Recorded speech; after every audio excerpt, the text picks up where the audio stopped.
6 verses 22 hanggang 24. Sundan niyo po rin yung mga paningin. The light of the body is the eye. If therefore thine eye be single, thy whole body shall be full of light. But if thine eye be evil, thy whole body shall be full of darkness. If therefore the light that is in thee be darkness, how great is that darkness? No man can serve two masters, for either he will hate the one and love the other, or else he will hold on to the one and despise the other. He cannot serve God and Mammon. Purihin po ang Panginoon sa pagbasa ng kanyang salita. Mari na po kayo magsiupo. Kung inyo pong naalala, tayo po yung muling tumunghay sa tinatawag na Sermon on the Mount, sa mensahe po ng ating Panginoon Jesus mismo, at nakita po natin na kanya pong tinatalakay ang mga problema ng puso. Hindi problema sa pag-ibig, kundi problema ng puso, at sa parteng ito, problema ng puso hinggil sa mga kayamanan, hinggil sa pera, hinggil sa mga material na bagay. Ating pong pinag-aralan nakaraan, kung inyo pong naalala, na yung ating puntos na ating tinawag na the heart regulates our riches. Kung yung naalala, ang ating pong mga pinagbulayan doon, ay kung ano po yung ating pinapahalagan, yung ating tinuturing na kayamanan, yun po yung mga kayamanan na ating tinuturing na kayamanan, nandun po ang ating puso. So tayo po ay binalaan ng Panginoong Hesus na huwag mag-imba, huwag mag-ipon ng mga kayamanan sa lupa, sapagkat ito yung mga kayamanan na walang eternal value. Yung maalala, ang mga salitang ating ginamit na upang i-describe yung mga kayamanan sa lupa is that these treasures are limited in life, lost in death, and useless in eternity. And instead of that, tayo po ay inutusan ng Panginoon, not just encouraged but we're commanded to lay up for ourselves treasures in heaven.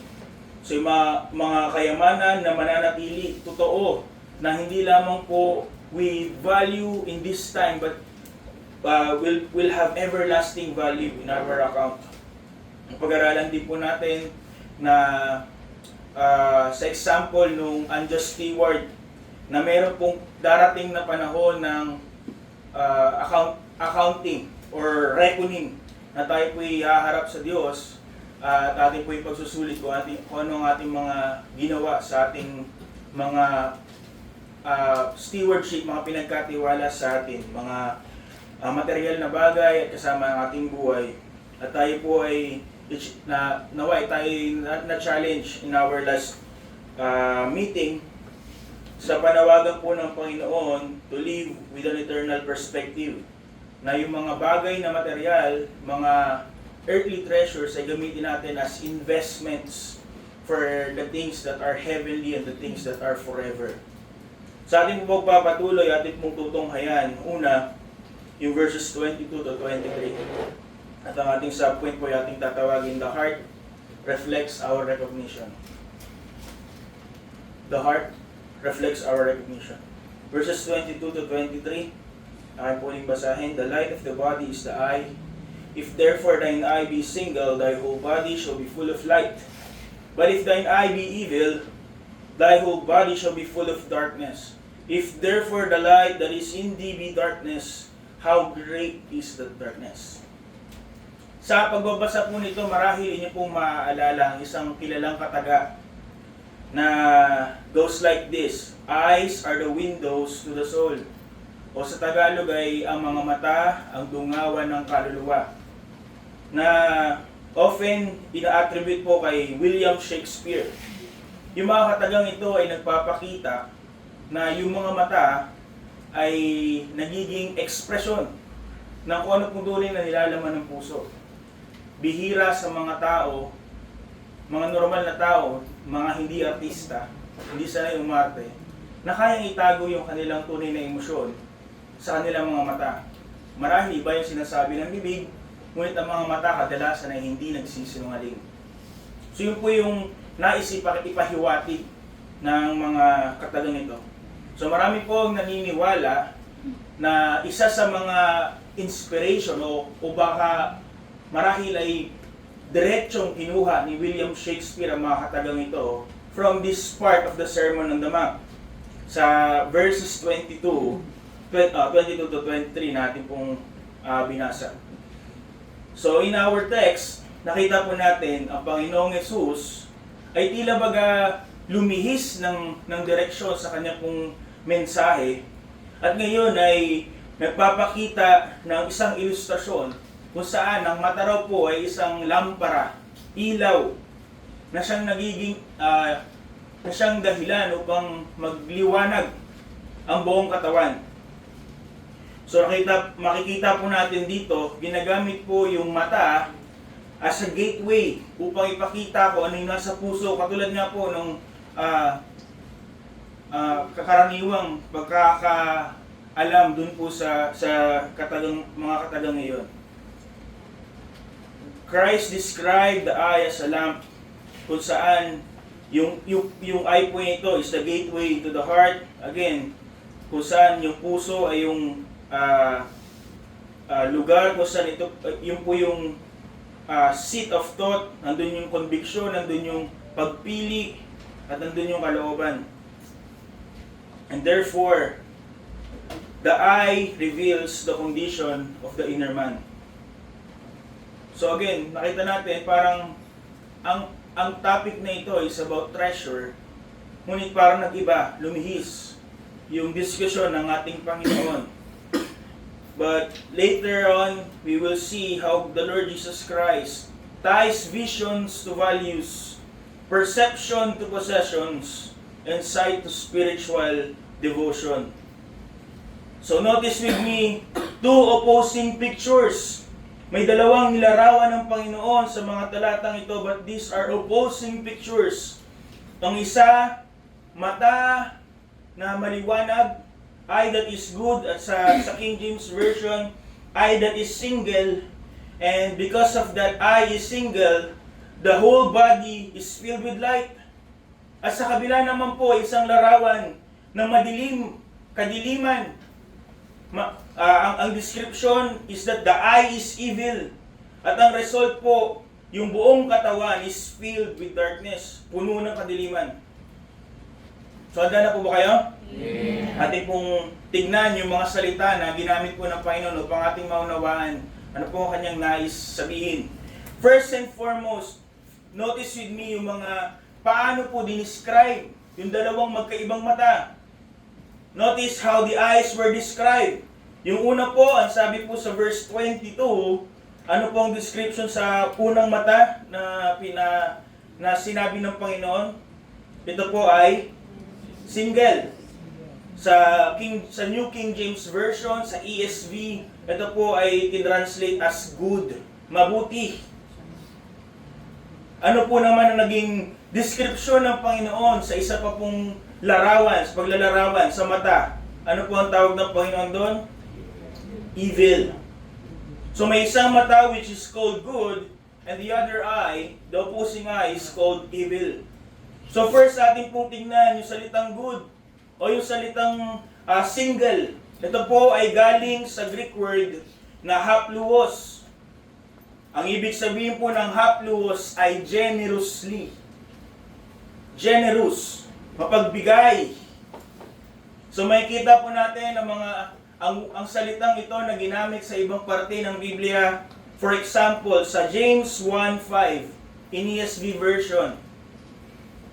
So yan po sa harap, inyo pong basahin. Handa, basa. Let him who lacks wisdom, let him ask God, who gives generously to all without reproach, and it will be given him. Yung salita pong good, single, ay ginamit po as a word to describe kung ano po kung paano magbigay ang Diyos ng wisdom to those who ask. Ano raw po ang description ng pagbibigay ng Diyos? Generously. In Romans 12 verse 8, ESV version po ulit, handa po ulit, because, already read. The one who exhorts in his exhortation, the one who contributes in generosity, the one who leads in zeal, the one who does acts of mercy with cheerfulness. So isa po sa description ng Apostol Pablo sa kanyang challenge sa pagbibigay, hindi lang basta mabigay, but to contribute generously. At yun po ay katulad na salita na ginamit to describe the eye in verse 22. At huli po, sa ating listahan ay nasa 2 Corinthians 9, verse 13. ESV version po ulit. Tulungan niyo po ulit ako. Ready? Basa. By their approval of this service, they will glorify God because of your submission that comes from your confession of the gospel of Christ and the generosity of your contribution for them and for all others. So sa King James Version, liberal contribution po. So may kita po natin dito yung salitang good that describes the first eye is being described as something generous. So dito po natin makikita yung pagbabalik, tutugma, pag-a-align ng treasure with the examples na ibinigay po ng Panginoong Yesus. Kung papansin niyo po sa lahat ng verses na ating binasa, pagbibigay, in a sense, giving something out, yun po ang description yun po yung paggamit ng salitang good na tinranslate na single in verse 22. So may kita po natin dito how it was linked back sa treasure. May kinalaman in giving generously. And in this part of the scripture, may kita po natin na yung eye po represents the heart. So we see the link ng heart and treasure. Ano po ang sinasabi ng Panginoon? Kung ating babalikan yung mga unang talata, that if your heart treasures the treasure in heaven, kung ang iyong puso ay nasa langit, nasa mga bagay na patungkol sa langit, ito po ay pinapakita sa pamamagitan ng ating paggamit ng mga material na bagay na meron tayo. It is exemplified on how we use our earthly passing treasures. Nakita natin sa mga examples na paggamit po ng word na ito, treasure, yung paggamit ng mga treasure is for the work of the Lord. Ang sinasabi po ng Panginoon is to use yung heart that uses the earthly wealth, yung kayamanan, mga possessions na meron po ang tao as an investment para sa makalangit, walang hanggang kayamanan. At ano pong klaseng pagbibigay daw yun? Yung puso na nasa langit, ano po ang klaseng pagbibigay? Anong klaseng pagbibigay ang gagawin ng puso na nakatuon sa langit? Ano po ang description? Generous.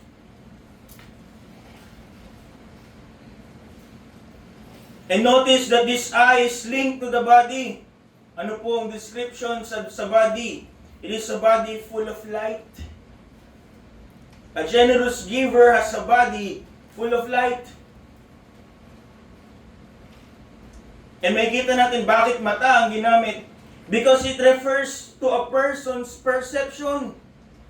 Literally, ang bulag, siya ay walang nakikita. So in a sense, his body of that person, of a blind person, is dark, full of darkness. Ngunit kaiba sa atin because tayo mga nakakakita, we perceive what is the beauty ng mga bagay around us. So in a sense, if we have good eyes, working eyes, our body is filled with perception. Hindi katulad ng bulag na kailangan ng mga tulong, na kailangan ng gabay. We are filled with perception.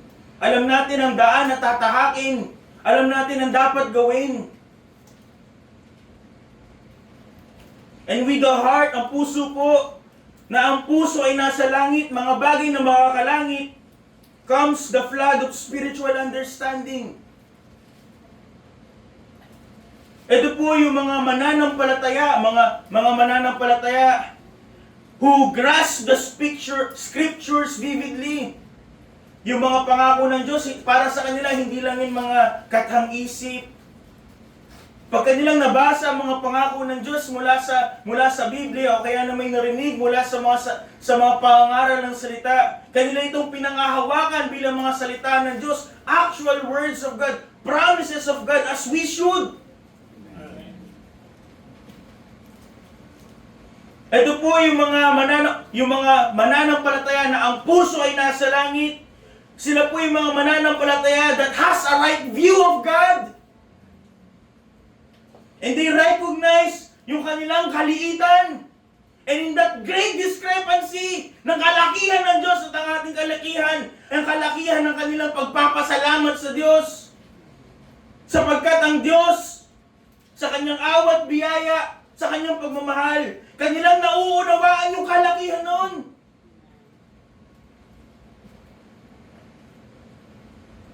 Sila yung mga mananampalataya, mga tao na hindi naglalakad ng parang bulag, walang direksyon. They walk in clarity. They live in gratitude. At sila po'y may mga paninindigan. Mananampalatayang may mga paninindigan. At may sigasig, may tapang upang manindigan. Sila po yung mga mananampalataya na naninindigan sa kanilang tahanan. Sila yung mga mananampalataya na naninindigan sa trabaho. At sa komunidad na sila po'y kabilang.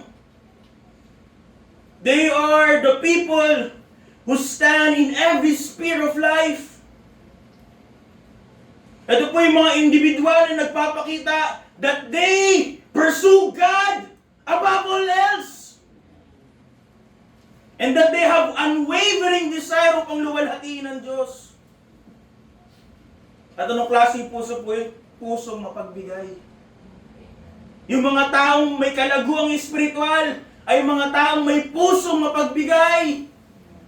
Pusong hindi pinagdadamutan ng Diyos. But in contrast, ang pangalawang puso po, ang description ay likened into an evil eye. Evil eye. May kita po natin, ito po ay ginamit sa ilang mga talata sa Biblia. Tignan po natin ang dalawa. Sa Proverbs 23 verse 6. Sa King James Version. Kayo po magbasa. Ready? Reading begin. Eat thou not the bread of him that hath an evil eye, neither desire thou his iniquities. Sa ESV po, sa English Standard Version, ang pagsasalin po ay ganito. Do not eat the bread of a man who is stingy. Do not desire his delicacies. Ngayon naman po in Proverbs 28 verse 22. King James, kayo po magbasa. Handa, basa. He hath tasted tribulation and evil eye, and considereth not the poverty shall come upon him. Basahin ko po ulit sa English Standard Version. A stingy man. May iba pang mga version, a miser, hastens after wealth, and does not know that poverty will come upon him. Pinaliwanag po ng isang commentator na nagngangalang si Adam Clark ang ekspresyon na ito. Ito po ay isang Jewish colloquial, the evil eye. Okay po, basahin niyo po ulit. Ready? Basa.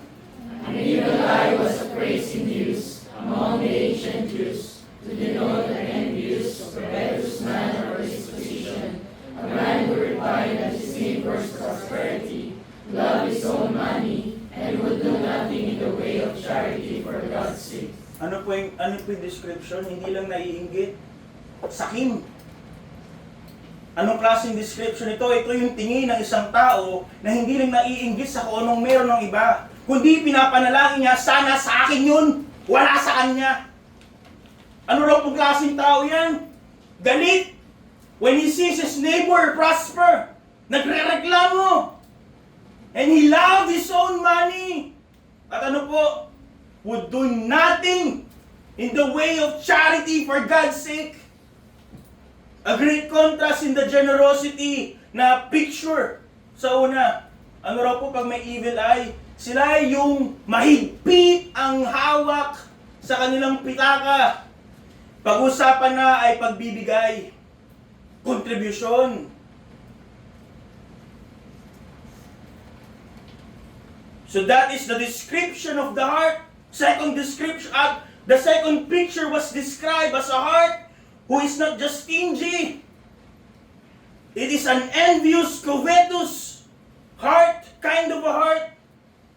At ngayon, ito po yung link sa body. Ano po ang description of the body linked into that eye? A body full of darkness. Again, a great contrast sa unang picture. Si John MacArthur po, meron po siyang observation regarding this verse and regarding sa kanya po mga tao na kasalamuha in all the years of his ministry. So sabi niya po, maraming mga tao na pumupunta, umaalis sa iglesia, ngunit hindi nagbabago. Hindi lumalago. Walang pagmamahal sa salita ng Diyos. And never seem to be a witness to others. They just stay the same way, all the time. Pag nakakakita daw po siya ng ganung klaseng tao, kanya raw pong nauunawa, na tila baga walang pagkaunawa sa mga bagay tungkol sa Diyos. Walang pagkaunawa sa ano dapat ang iprioridad. They never perceive spiritual realities, sabi niya po. And I wonder to myself, sabi niya, so very often, if it is because they are so focused on the earth and so earthbound, sila po ang tuon nila ay nasa lupa, mga bagay sa lupa, kayamanan sa lupa. They're so earthbound, hindi na sila makatingala. And what happened? They are blind. Kaya walang paglago, walang pagunawa. Katagal na sa church, ganun pa rin, sabi ni John MacArthur, dahil sila ay materyoso. Ang kanilang puso ay nasa kayamanan sa lupa. Tumandalang edad, but not spiritually. They had no perception at all. Sabi ni John MacArthur. Isa sa mga naalala ko that narinig sa preaching in this pulpit on how Jesus tied up yung yung pangunawa spiritual, mga bagay spiritual with relationship with possessions. Sa kanya pong pagpapatuloy yung mga karugtong na parte ng kanyang parable about the unjust steward in Luke 16 verse 11, may kita po natin yung prinsipyo na sinasabi ni Pastor John MacArthur. Luke 16 verse 11, if therefore ye have not been faithful in the unrighteous mammon, who will commit to your trust the true riches? Ano mga kayamanan nito?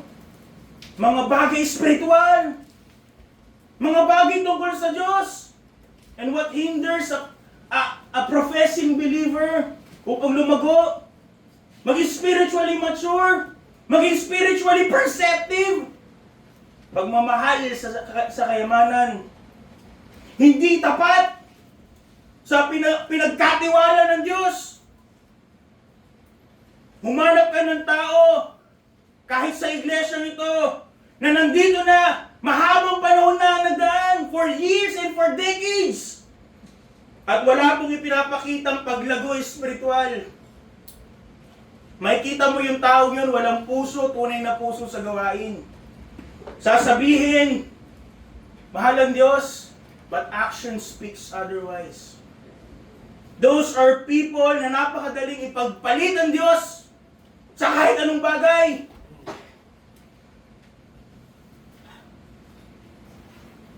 Na mahal ang Diyos sa kanilang labing, ngunit hindi sa gawa. You will find a person whose heart is not heaven-bound. Na tila baga iiwan ng puso dito sa lupa. Nakatuon sa mga bagay na hindi nalilipas, sa mga bagay na nalilipas, sa mga bagay na hindi mananatili. You will find a person who is unwilling to give to God generously. Every chance na magkakaroon ng blessings ano muna nasa isip ng taong to? Leisures. Something for me. For my family. At kaya iniisipin, ang Diyos at ang gawain ng Diyos? Baka hindi. Makikita mo isang tao na tila baga kaya niyang lokohin ng Diyos. Kaya niyang dayain ng Diyos. Lalo na sa pagbibigay. Sa mga paraan ng paglilingkod. Anong klaseng tao merong evil eye, evil heart? Sila yung mga tao that are satisfied on giving God their least. Mga tira-tira.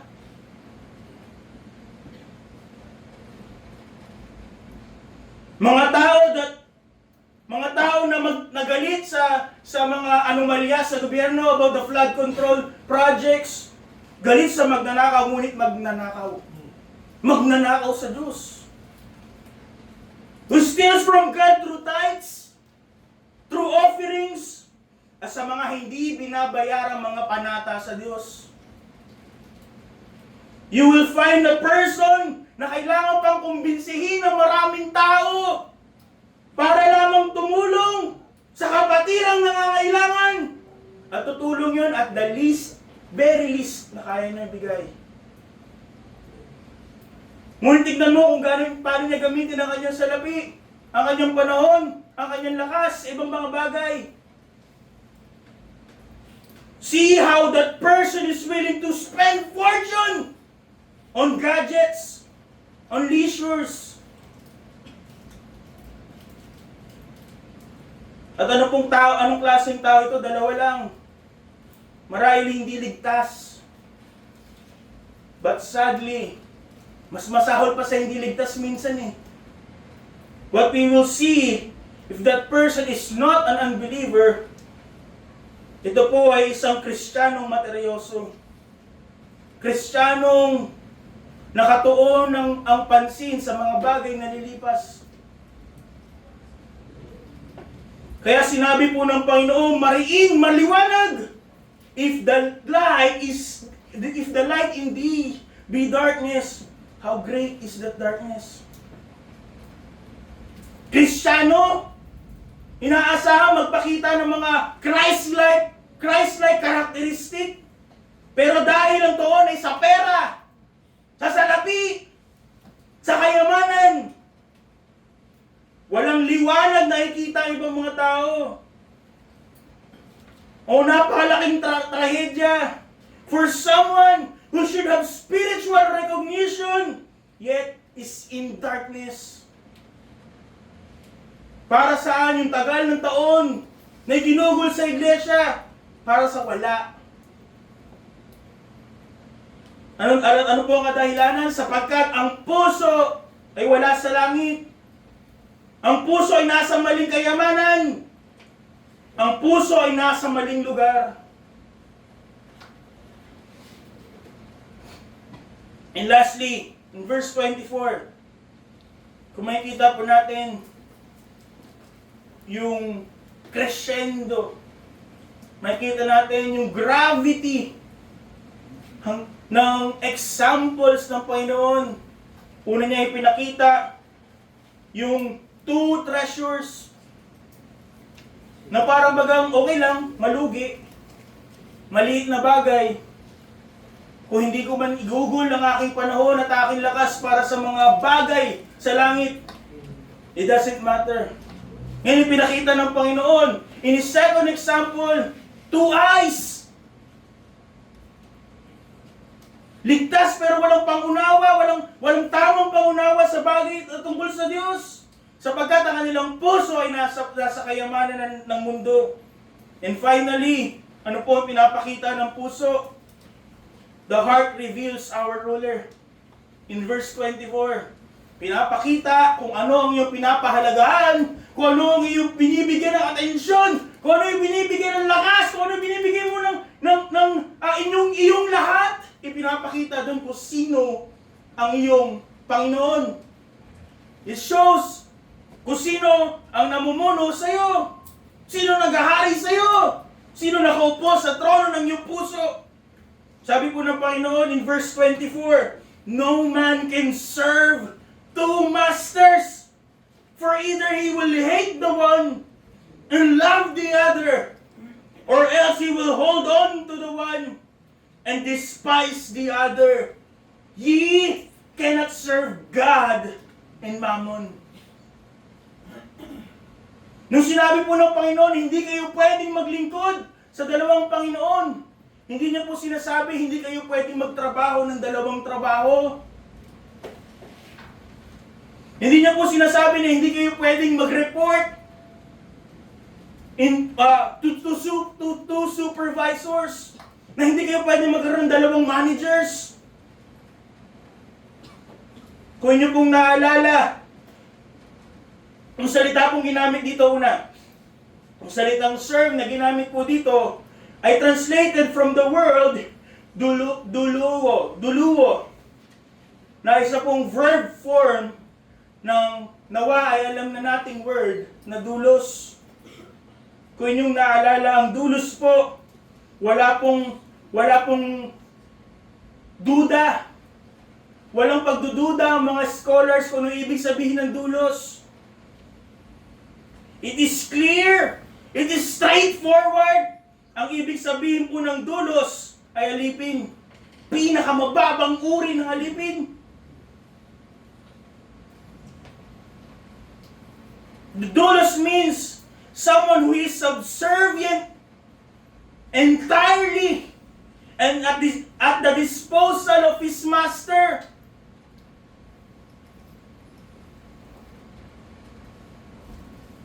Ngayon, ang salita pong ito is a relational word. Kung inyong naaalala sa ating pag-aaral in the names of us, it is a relational word. Hindi ka pwedeng maging alipin kung wala kang Panginoon. At hindi pwedeng maging Panginoon kung wala kang alipin. Laging ginagamit ang salita na kurios, kung inyo pong naalala, that can be translated as Lord or Master. With relation to adulos, Panginoon, alipin.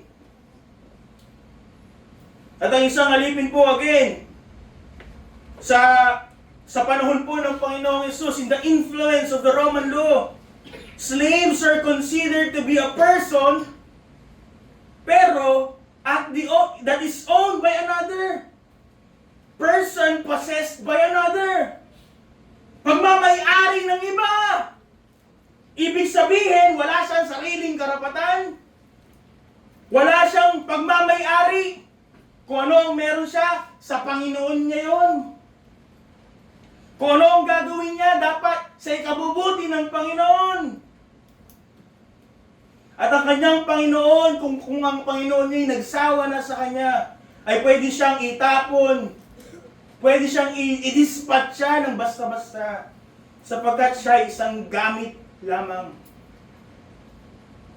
And that's the picture na sinasabi ng Panginoong Hesus, two masters. You cannot have two masters. Hindi ka pwede magkaroon ng dalawang Panginoon. Alipin ka ng dalawang Panginoon.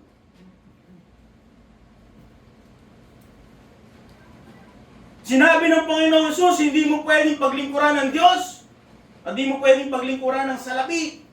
You cannot serve God and Mammon. Marahil, mahirap ipamuhay, ngunit napakadaling maintindihan. Very straightforward. At mariin ang pagsasabi ng Panginoon, ang kanyang prohibition, ang kanyang pong ito po isang statement. Sinabi niya, ye cannot serve God. You cannot serve God who is in heaven and the God of this world. God of materialism. God of prosperity. God of fame. O marahil iba sasabihin sa atin, Panginoon, mas marami namang binibigay ko sa iyo eh. Nagdi-devotion ako, baka hindi pa. Nananalangin ako. Nagtatides ako. Nag-offering. Nagpe-pledges.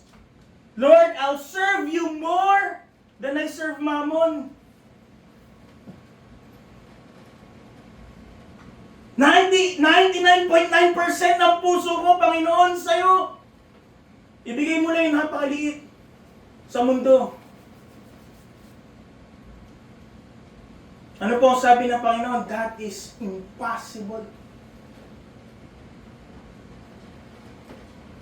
Hindi po tinatanggap ng Diyos ang ating nahahating allegiance to Him. Ang ating nahahating pagtatapat, paglilingkod. Ganito po sinubukan ng Israel in majority of their life, of their history. Israel repeatedly attempted this in Old Testament. They tried to worship Yahweh and Baal. They assumed na kung kanilang ibibigay their best to Yahweh, baka pwedeng ibigay nila yung kanilang tingi kay Baal.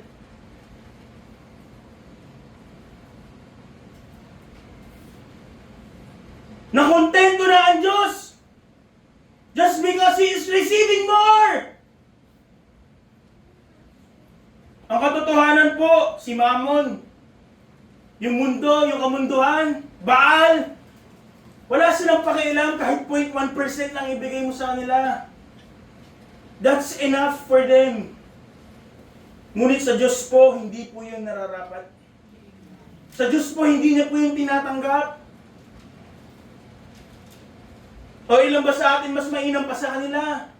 Baka mas masahol pa. They give their best sacrifices to God and they give their leftovers sa kanila pong Diyos-Diyosan. O ano sa atin? Inuubos lakas. Sa trabaho. Hindi mag-church. Sa trabaho.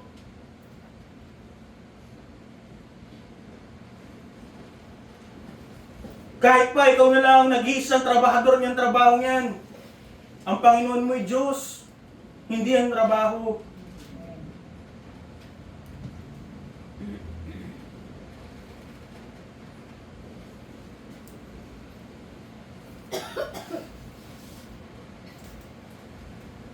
Ma-share ko lang po, no?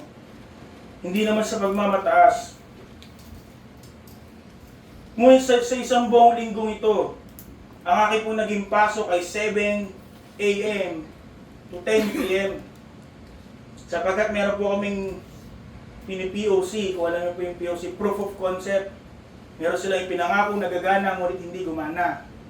Kaya kami po ay nangangarag. Lunes, Martes, Miyerkules, Huwebes, hanggang kanina. Nandun na kami sa end stage ng aming development. Nasa review na. Nagkasundo na kami ng designer ko na itutuloy na lang namin sa Lunes. Kasi nabubuang na daw kaming dalawa. Buong maghapon na kami nag-uusap.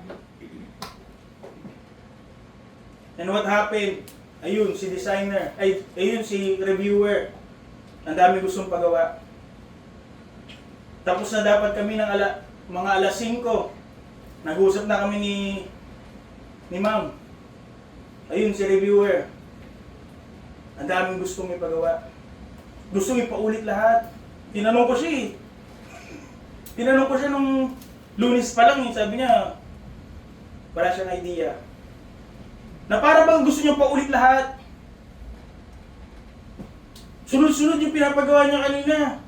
Sabi ko, Panginoon, kayo na bahala sa akin. Sabi ko, kailangan ko pong umalis. May urgent po ako.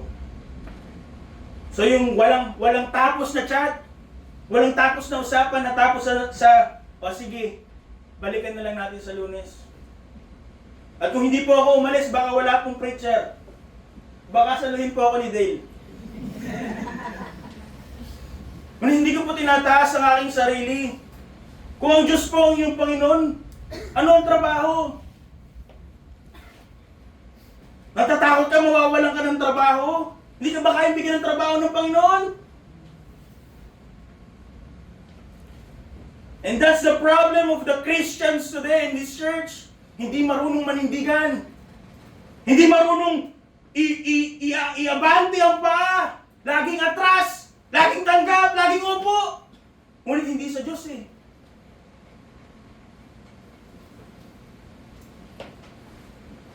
Kanina dapat ang delivery. Pero ano po, in-adjust naman. Kasi kung ano totoo, kahit gaano pa ka-importante trabaho, pag na-hospital nanay nyo, pupuntahan nyo nanay nyo eh. Pag nagkasakit ka, hindi ka pupunta sa trabaho eh. Sapagkat yun ay importante eh. Anong statement na pinapakita natin kung pinagpapalit natin ang gawain ng Diyos? Ang Diyos ay hindi importante. Mas importante yung trabaho, yung kikitain nyo.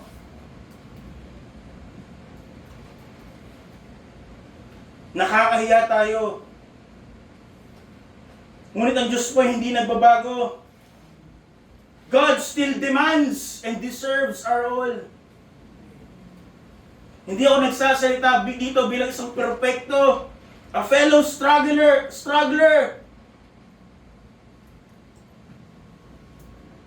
Ngunit ilan sa atin ba talaga makakapanghawak? Ang Diyos ang inuuna. Ang Diyos ang prioridad. Marami magsasabi, mahal ang Diyos. But their heart betrays them. Sapagkat ang puso ay nasa salapi, nasa achievements sa school, sa trabaho, saan ginugugol ang oras. Sasabihin, pagod na sa trabaho, walang oras para mag-practice, walang oras para manalangin, walang oras para mag-devotion, walang oras para gumawa ng posting.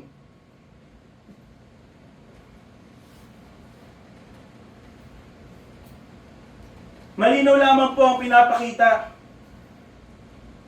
Ang prinsipyo sa Biblia, kung sino yung Diyos mo, nagsasakripisyo ka doon.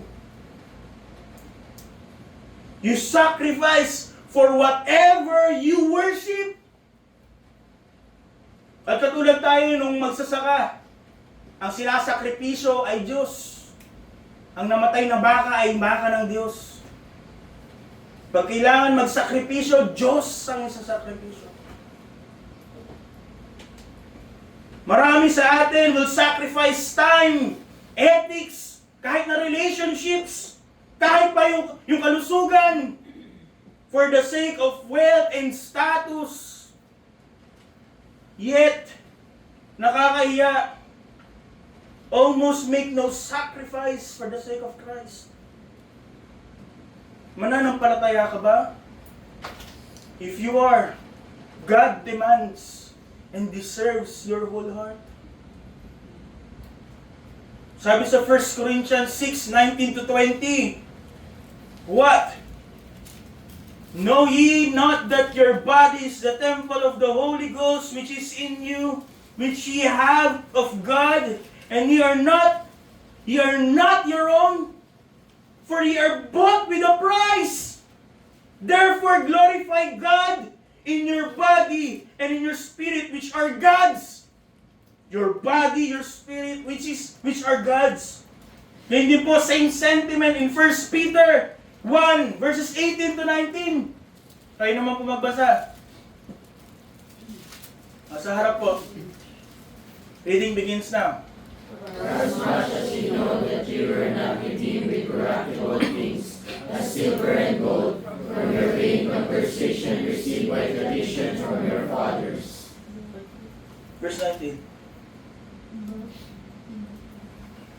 But with the precious blood of Christ, as a lamb without blemish and without spot. Mananampalataya ka.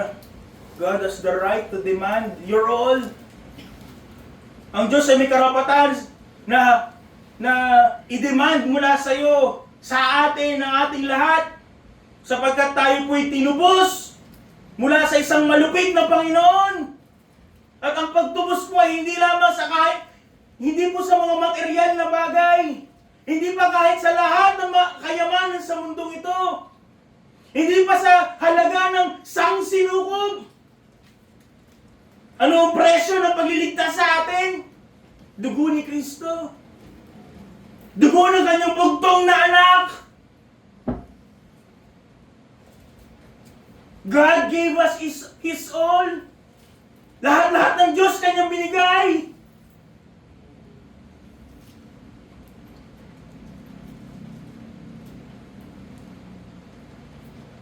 Kanyang bugtong na anak. Ito po ay something that I can say na mas naiintindihan ko sa pagkakataon ito dahil ako'y magulang.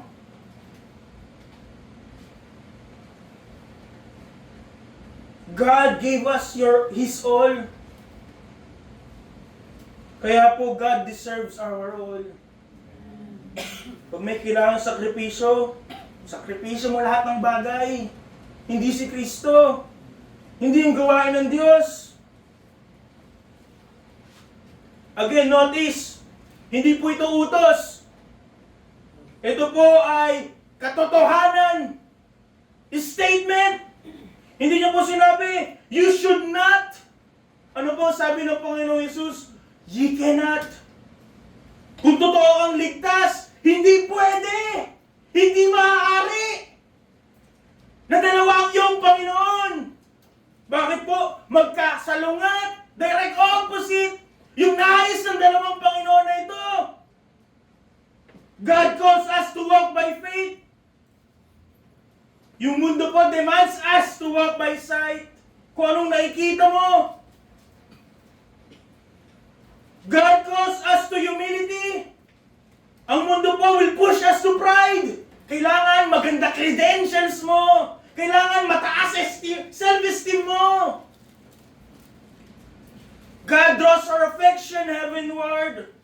Ngunit ano po ang mamon, ang kamunduhan? Kailangan mo ng nananatiling impluensya. Na kahit patay ka na, kilala ka pa. Ang Diyos po directs our eyes to the unseen and eternal. Ngunit po, ang kamunduhan, ang salapi, ang kayamanan sa lupa, kung atin po itong Diyos, ating Panginoon, it limits us to the seen and the temporal. Kaya wala tayong spiritual na pagkaunawa. Lahat lang nakikita, pangangailangan. God tells us not to be anxious about anything. Ngunit po, ang kayamanan insists us to work and work and work about everything. Yung kanilang utos, sabi ni John MacArthur, are diametrically opposed. Therefore, you cannot serve both.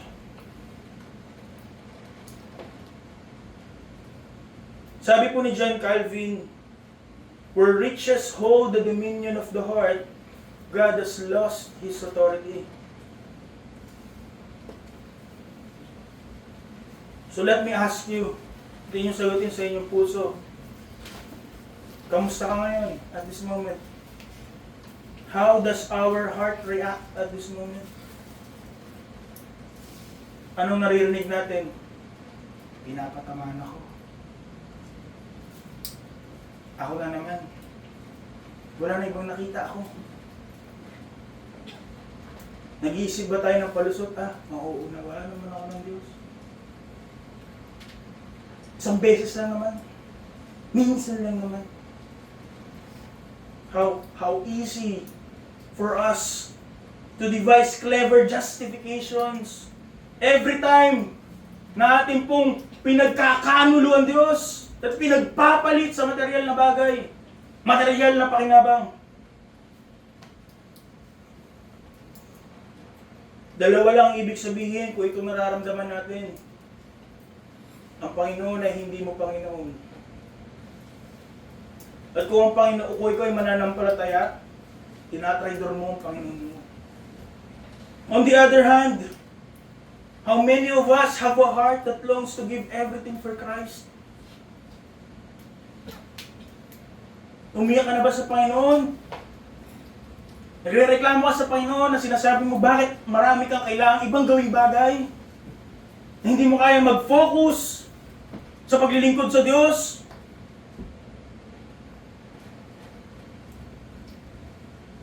You feel frustrated kung hindi mo nagigive yung best mo sa Diyos?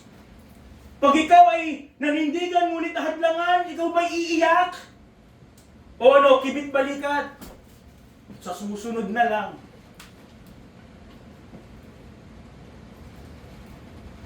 Do you feel frustrated when the world hinders you? Your ability to give? Your ability to support missions? Your ability to help the needy? Or to invest in the cause of Christ? At kung ito ang puso natin, it only means one thing. Our heart belongs to the one true Master. At ang tunay mong pinapahalaga, ang tunay mong kayamanan, ay hindi lang yung kayamanan sa langit. Kung handa mo ibigay lahat para kay Kristo, ang kayamanan mo si Kristo. At marapat lamang. And this is the issue. Payak, simple, kahit bata maunawaan. Kung ano ang pinapahalagahan ng puso mo, yun ang Panginoon mo. Kung ano pinagugugulan mo ng panahon, ng oras, ng lakas, yun ang Diyos mo. So, ayan niyo po magtapos ako sa isang tanong. But the question is not about kung gaano karaming zeros ang nasa bank account after ng isang whole number, ha? Hindi gaano karami yung investments mo. Gaano kaganda yung portfolio. Gaano katindi yung mga words and descriptions na nasa CV mo. It is not about the size, the amount of your possessions. Ang tanong sa gabing ito ay ang iyong puso, ang ating puso. Nasaan ang puso natin? Huwag na tayong magsinungaling.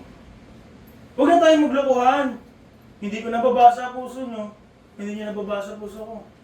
Pwede mo sabihin, nandito ang puso ko, nasa gawain, ngunit alam ng Diyos ang totoo. Kailan ba tayo titigil magpanggap na kaya natin lokohin ng Diyos? The question is, where is our heart? At sino ang umahawak dito? Sino ang Panginoon ng iyong puso? Pinakita ng Panginoong Yesus with regards to treasure, ang ating puso ay ating makikilala. On what we treasure, it will show what we treasure in our recognition of spiritual things. And ultimately, kung nasa ng puso natin, ipinapakita sino ang Diyos natin sa ating buhay. Lahat ng barya, lahat ng papel, lahat ng digital money na nasa e-wallet natin, every desire that we indulge, every possession that we cling to, ito po'y nagpapakita ng tunay na lagay ng ating puso. Marahil marami magsasabi, scam.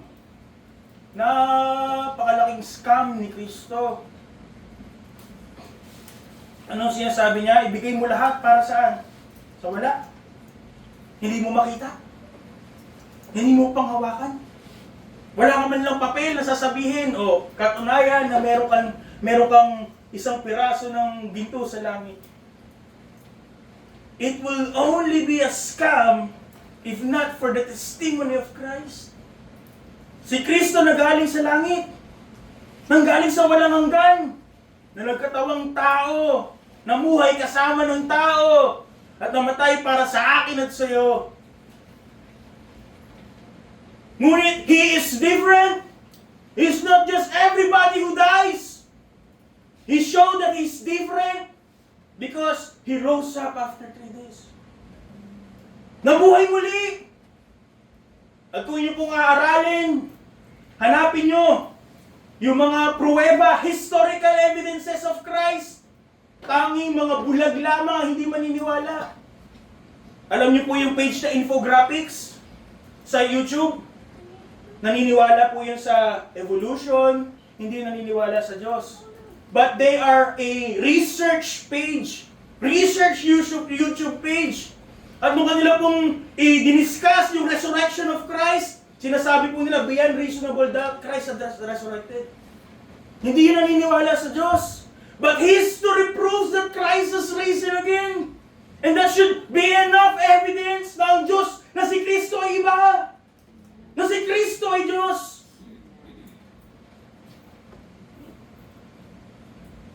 And for those people who have seen Him go back to heaven, leaving us a promise that He will go and prepare a place for us and that He will come back for us. Kung hindi totoo si Kristo, this is the greatest scandal. Huwag kayong maniwala sa akin. Huwag kayong maniwala sa Biblia. But study history. Study yung witness ng mga taong ito. They prove that Christ is real. Therefore, it is the greatest investment a human soul can ever make. Kung si Kristo ang iyong itatangi sa iyong puso. Kung si Kristo ang iyong kayamanan. So right now, we stand at crossroads. Marahil marami sa atin nahulog sa pagkatraidor sa Diyos. Sumunod upang paglingkuran ang kayamanan ng kamunduhan. Ngunit maliwanag po ang panawagan ng Panginoong Hesus mismo sa kanya pong sermon, sa kanyang pangaral. He calls us believers to invest in the remaining portion. This is not the greatest scam. This is your greatest investment. We are not to seek popularity. We are not to seek fortune. We are not to seek fame, but to seek the secure substance. Kayamanang hindi masisira, kayamanang hindi mananakaw, kayamanan hindi kayang puksain ng kamatayan. And hear this plainly, mga kapatid. Ang kayamanan ay hindi ginto, hindi literal na korona, at higit pa sa mga rewards that await us. This treasure is Christ Himself.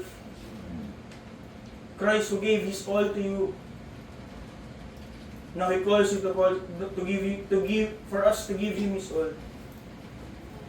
Simple lang ang tanong. Maliwanag what it will cost us.